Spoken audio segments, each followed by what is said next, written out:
Welcome, kia ora. And for more than 25 years, I've been helping managers handle the emotional side of leadership. Here's my promise. You'll leave knowing exactly what to say to the person that you came here thinking about. And because if you haven't already, I encourage you to think about one person in particular who has been difficult for you to manage either currently or in the past, and that person who hasn't changed no matter what. They don't necessarily have to be your absolutely most difficult person ever, because sometimes those people, no matter what you do, some people just ain't going to change. But anyhow, keep somebody in mind, and you might even have two or three people. Let's just think about this now in the next 50 minutes, why they haven't changed. We'll have to explore a little bit about that. 3 responses that make it worse, and 3 questions that do work. Bring a real person to mind. You won't have to share about them, but you want to keep them before your mind as I go through the session today, and think about the situation, what it is, and that they talk about, and how you have been relating to them and how they've been responding. So the whole program works a lot better if you have somebody in mind like that and you keep it real. But let me tell you about a manager I worked with. This is not her, this is a representative photo, but she ran a professional services firm, and she had one team member who pushed back on everything: deadlines, processes, feedback, all of it. And in meetings, this guy would fold his arms, go quiet, and he'd argue every point until the meeting ran over. Now, she had done everything that the management books had said. She set clear expectations, she documented feedback, given him a formal warning, and each time his behaviour would improve for about a week or so, then slide back.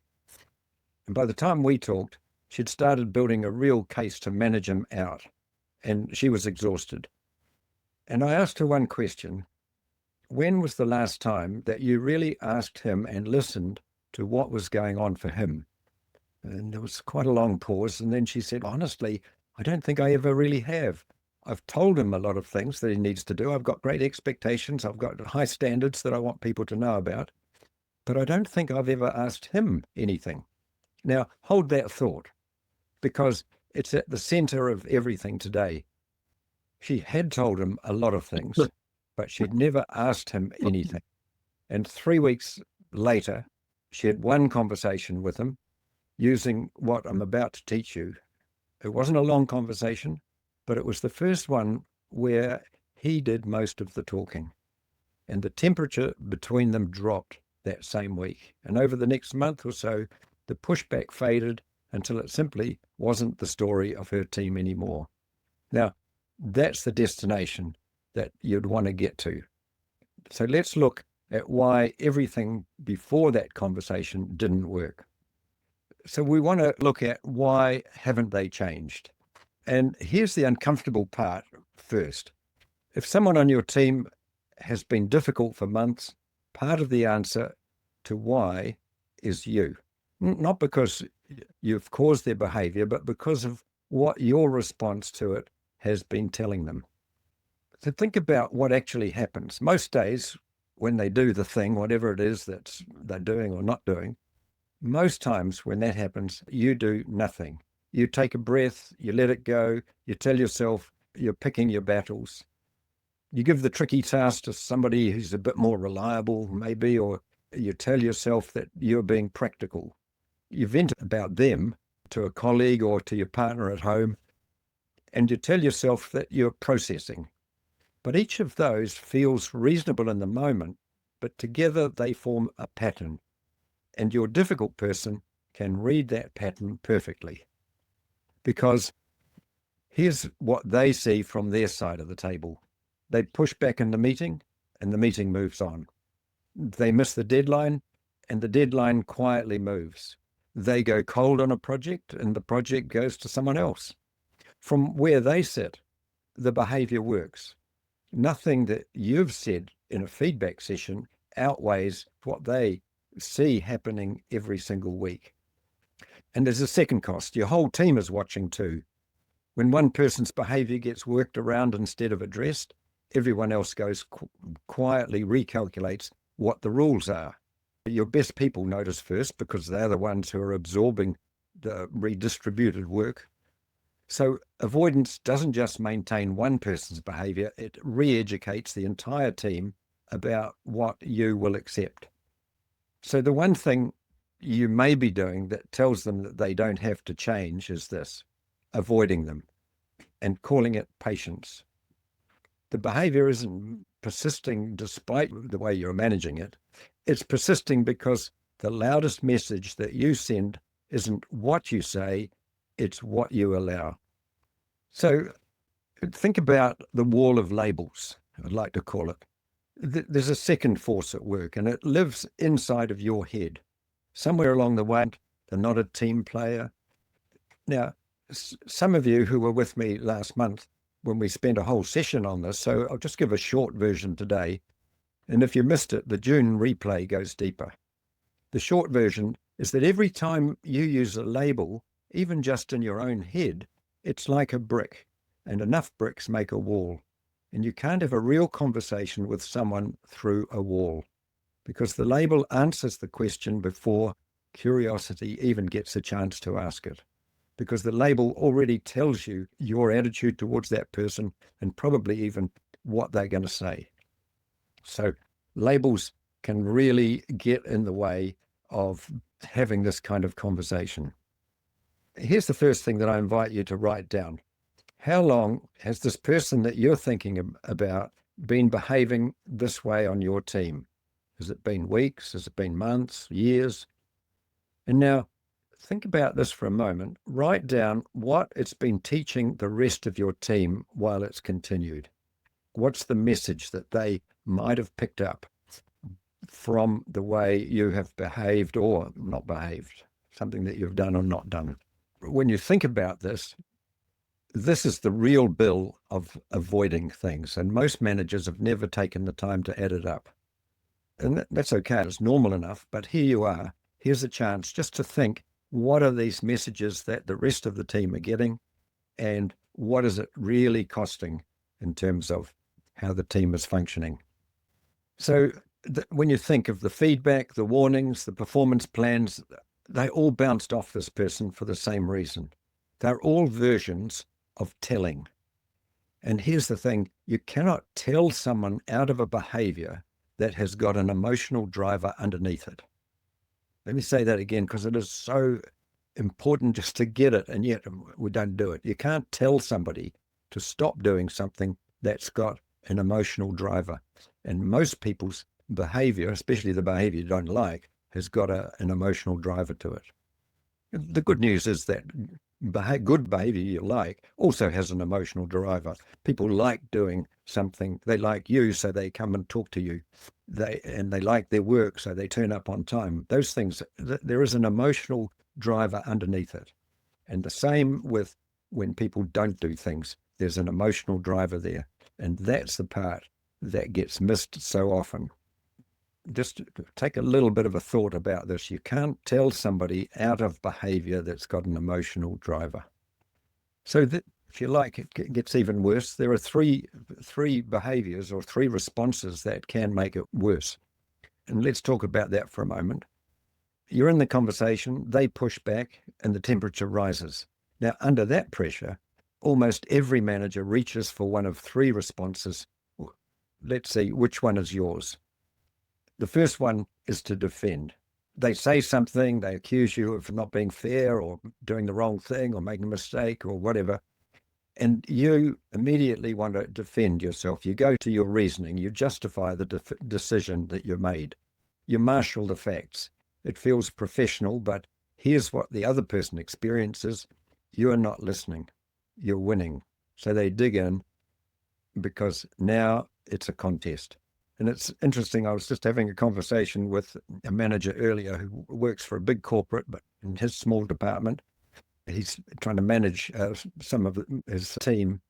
And he says that the advice that he gets from the corporate office is say, look, give them the facts. They leave emotion out of it. And it's like part of what he was struggling with was the corporate world just does not understand what is happening at this team level. They have all kinds of statements that they make and say how important it is that we treat our people well and all of that. but they've got no real understanding of how much and how important the emotion is. They think it's all about data and facts. And this was his big struggle right at that time. Now, the second response that a lot of people can make, and you might be tempted to do this as well, is to fix it. Somebody tells you something, particularly that's got some kind of emotional expression to it, and you jump to a solution before they've even finished talking. And you can say, oh, I know what they need. Say, what we'll do is this or whatever. And it feels efficient, but what it says to them is that my feelings are a problem to be tidied away. And people whose feelings get tidied away don't change. They go quiet, and the behavior that drives it continues underground, and the feelings stay underground. Trying to fix a solution before people have had a chance to express what the real feelings is and to be heard and to feel as if they're heard, that is a real trap, especially when you are busy and you think this is going to take all day or whatever it might be. But it's one of those counterintuitive things. So avoid trying to fix it. And the third one is to back down. When somebody pushes against you, it seems like they're very strong and you want to soften your message until it disappears. And you end the meeting with, look, just do your best. It feels kind, but it teaches them that pushing back works. You've just paid them for their behavior that you want to stop. Defend, fix, back down. And most managers believe that those are the only three options, which is why the difficult person stays difficult. And all three responses are about managing your own discomfort, not about managing their behavior. So the pressure that you feel in that moment isn't a signal that the conversation is going wrong. It's just what it feels like when two people see something differently. It arrives in nearly every conversation that matters. And the skill isn't avoiding that moment. It's knowing what to do when it comes. This is normal. And if you go into every conversation saying there will be a little moment here where there's some pushback, where there's some pressure, if you expect that, then you'll be able to handle it a lot better, particularly with some of the skills that I'm going to cover in a few moments. It's not a courage problem. It's if you've been avoiding this person, it's not because you're weak. It's because you haven't learned what the fourth option is. And that's a training gap, not a character flaw. So let me close that gap, that training gap right now. All right. So the three questions that I see as being so useful for you in this situation where you've got somebody who's not responding or where telling hasn't worked for you, here they are. I think a lot about this. Before you respond to anything that they say or do, you gather information using these three questions. What do you see? What do you hear? And what are they feeling? They seem such simple questions to start with, but in fact, they will get you an awful long way. Now, the first two questions are about your own eyes and your own ears. What do you actually see? Do you see folded arms? Do you see a flushed face? Someone who won't look up from their laptop? What do you actually hear? A raised voice, short answers, the word fine, said in a way that means anything but fine. So you want to notice what those two questions are doing. They're pulling you out of label and into evidence. The label says he's arrogant. Your eyes say he goes quiet whenever his work is discussed in front of others. Those are very different pieces of information, and only one of them is useful. So it's about looking at the evidence. And then the third question is the destination. What are they feeling? Your eyes and your ears just give you the clues. You need to put it together. And someone who goes quiet when their work is discussed publicly is probably feeling exposed. Someone who argues every point may be feeling that their competence is under attack. And you don't have to be right. You just have to be interested. And if you guess the wrong feeling, or a feeling you say it's wrong, something useful happens anyway, because they will correct you. No, it's not that, it's this, they might say. And now they're telling you what's actually going on for them, what some of those feelings that is driving their behavior is likely to be. And that's the conversation that you've been trying to have all along. And when they do that, when they tell you what's going on, then the first thing you want to do is acknowledge it. It seems like this has been frustrating you. It can be as simple as that. And when you say a thing like this, without judgment, without any kind of sense of being critical of them, that gives them a real sense that you've picked up what's going on for them. So you want to acknowledge what your eyes and your ears tell you. And you put that together as what are they feeling? And you say, it seems like that's frustrating you. Now, they might say, no, it's not frustrating me. It is something else. It means that just nobody's ever listened to me, or I feel belittled. You just need to say, aha, okay. So you're feeling belittled, or you're feeling ignored, or you're feeling something. Now, there are three things that acknowledging somebody's emotion is not. The first thing is that you're not actually agreeing with them. You can acknowledge that someone feels treated unfairly without agreeing that they actually were treated unfairly. So the language can just, one or two words can make a difference. So you could say, it seems like you feel like you've been really treated unfairly. That is absolutely true, whether or not you agree with it. In fact, it's better not to say, I agree, you have been treated really unfairly, because then they're marshalling some troops and they've just recruited you to be on their side against somebody else. Whereas you can say, you are feeling that you've been treated unfairly. You are feeling worried. You are feeling this, whatever it is. And you don't have to say an awful lot. The second thing is that you don't need to fix that. Feelings don't need fixing. Feelings are simply data. They are information. And they're information for the other person, first of all, about themselves, but they're also information for you, knowing what's driving their behavior. I talk about this a lot in many of the webinars and a lot of the teaching that I do. Feelings are neither right nor wrong. They're neither good nor bad. There are feelings that we like and feelings that we don't like, but that doesn't make them right or wrong. It just means we like them or we don't like them. And that's the same for anybody. The other key thing around this is that feelings change very quickly. And so they can be like a roller coaster where one moment you're feeling happy and the next minute you're down and the next minute you're up. That's just fine. And being able to notice that, there's nothing wrong with it, just notice it, is such a key thing. And then the third thing not to do is to back down. So your expectations haven't moved an inch. You've simply reached the emotion that's been driving the behavior, which is the one thing that feedback, warnings, and performance plans never touched. So you're just really in that zone. You still don't need to change or back down, but you do want to acknowledge that this is difficult for them, or this is something that they don't like, or this is upsetting them. And often for people, when they are simply heard, that can be enough.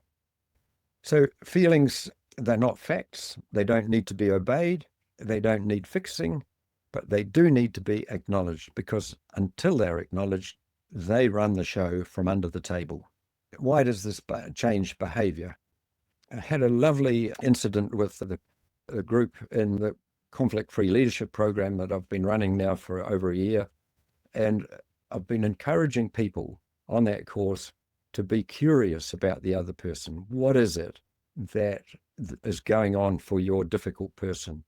And one of the participants came back after he got really curious with somebody who was very difficult and hadn't changed, and they'd been trying to, the whole organization had been trying to work on this person. And he came back with this lovely statement: curiosity kills criticism. You just kind of want to say, what is going on for you? What's happening for you that it's difficult for you to finish this project, or it's hard for you to turn up on time, or it's whatever the behavior that you're wanting to modify or change? It's a lovely statement, and you want to write it down for yourself. Just stay curious about people in a non-judgmental way, and this will reduce the chances of you being critical of them. Just somehow or other, they're different from you. That moment where you become genuinely curious about what's driving them, you can't stay critical. And they will feel the difference. That's the other part about this, is that even when you try not to be critical, they will feel it.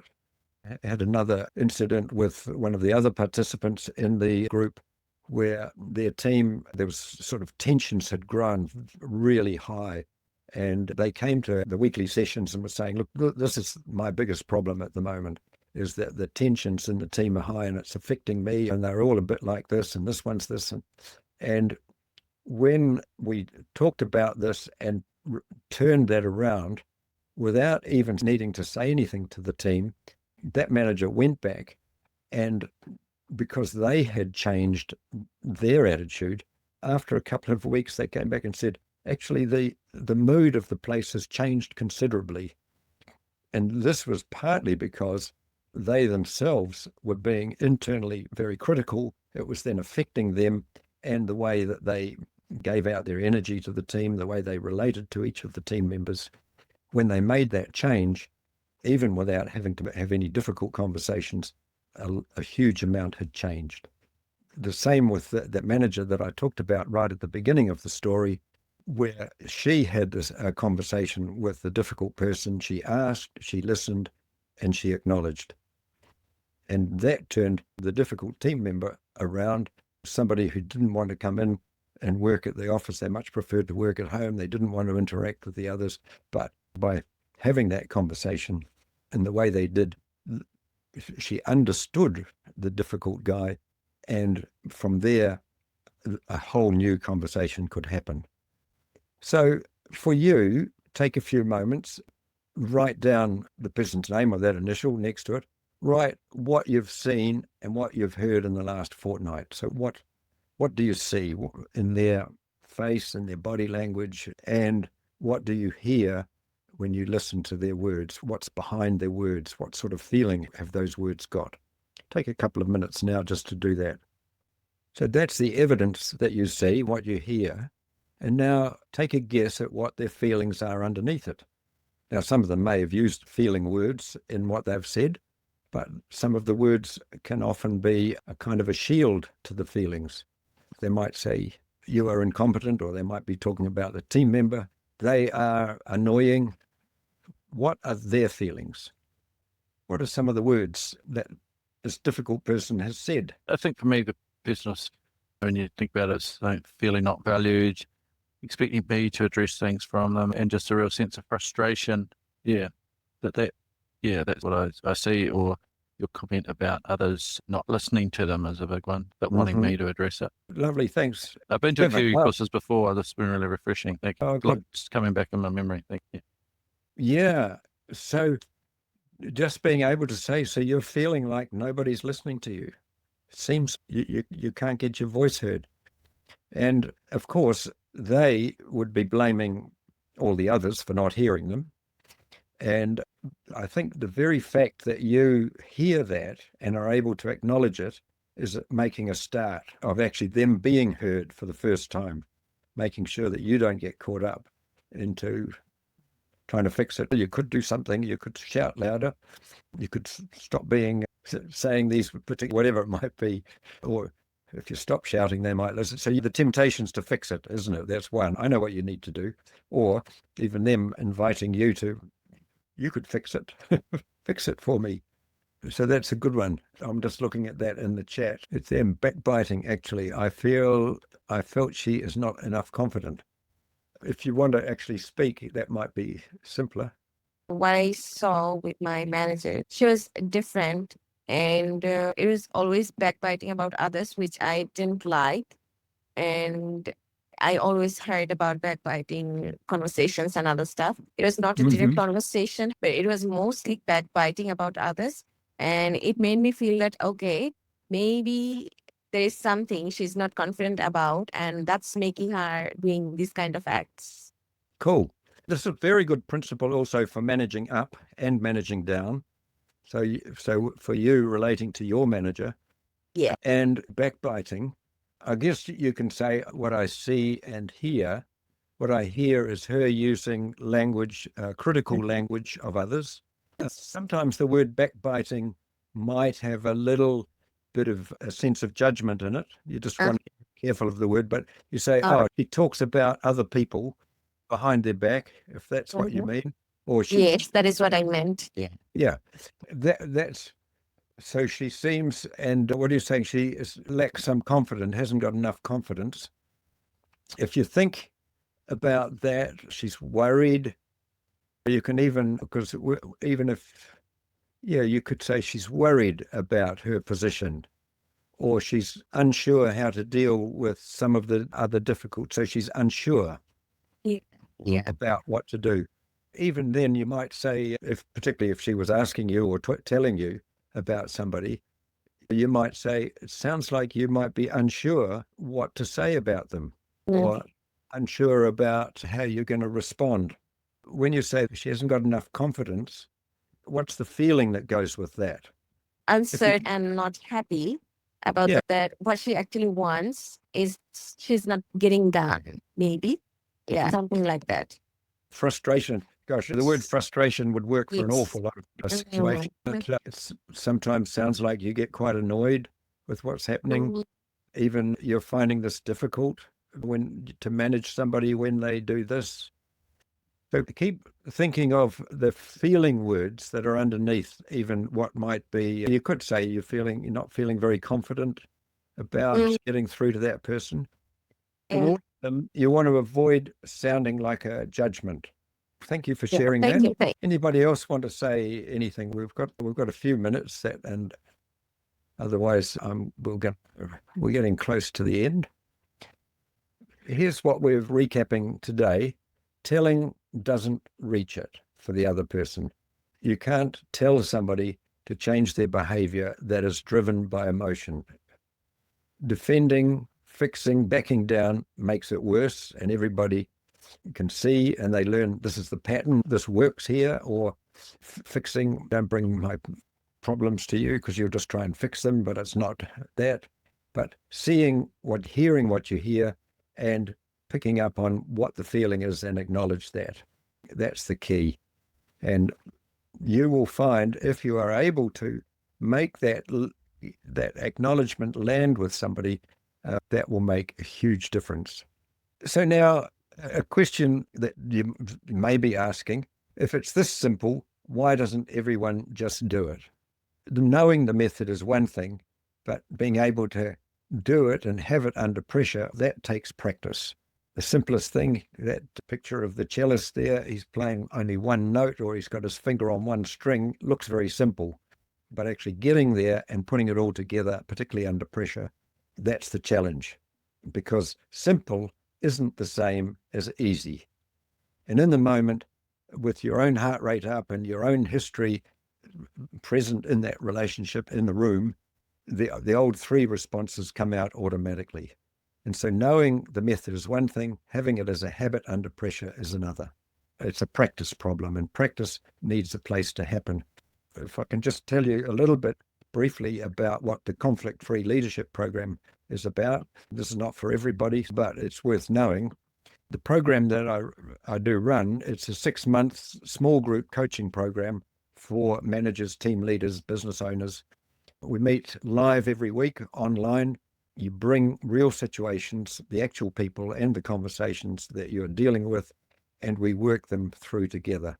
And you practice those skills until they hold up under pressure, and you do it alongside other people who also are managing people, which is one business owner in the current group told me this was worth the price on its own, because so often when you are managing people, you end up quite isolated, and there's a lot of things that you can't talk about, just the difficulties the people in the team present to you, whereas in this group you can come and be understood. And the managers who have been doing this, they get a room where they can say the hard things out loud. So if today has been useful and you want to know whether the program fits your situation, then book a diagnostic call with me. It's totally free and it's relaxed. And the outcome from that call, you'll get a clearer sense of yourself and what your real challenges are. And we'll work out if that fits with the program. If it does, we can go to the next level. If it doesn't fit, I can point you somewhere else and you might get some of your solutions elsewhere. Or you leave with a plan that you can do it on your own, or that you might want to join the group, but now is not the right time. That would be the outcomes for the program. And if you want to book a call, you can do that. There's a Calendly link in the chat right now. We'll send you the follow-up, the link to this replay, and with a couple of other hard copy summaries, a one-page summary and a longer summary of the session. So one last thing, the person you've been thinking of for the last 50 minutes is going to be at work tomorrow. What to look at, what to listen for, what to ask. And the wall that you've built out of the labels comes down the same way it went up. That is one brick at a time. Just the first brick comes out the first time that you swap a judgment for an open, caring kind of question. I love this phrase that they are not against you, they are for themselves. So get curious about what that means for your person. And the team member that you've been managing around becomes somebody that you can actually work with again. What is it that they are really for? What is it that's motivating and driving them? That's the turnaround. And it starts with one question, and you now have three. What are they saying? What do they look like? What can you see? What can you hear? And what are they feeling? We've got a few minutes. If anybody has a question or a comment you'd like to make, if this has been useful for you, then I want to keep providing this really good service for you. If anybody got a question that you'd like to ask. So thanks, John. I think the biggest thing for me from when we went on your course, we went as a team quite a few years back now, is that just that I see this as frustrating to you. It was the biggest sort of that opened up that discussion, and because you did, but not having to acknowledge it. Sorry, acknowledging it, but not having to fix it was the biggest thing for me, because quite often you were like trying to fix it, whereas sometimes just like you say, that whole just acknowledging it, you don't have to agree with it, but you've acknowledged it. Yeah, that was always key for me in addressing it, and I've forgotten to do that. So yeah, that's really handy. Nice. Yeah, it's good to practice. Keep doing it. And it is amazing that such a simple thing can make a huge difference. That's my big discovery, and what I want to share with the world really is that. Thank you. All right, we're finished now. Thank you. Bye-bye.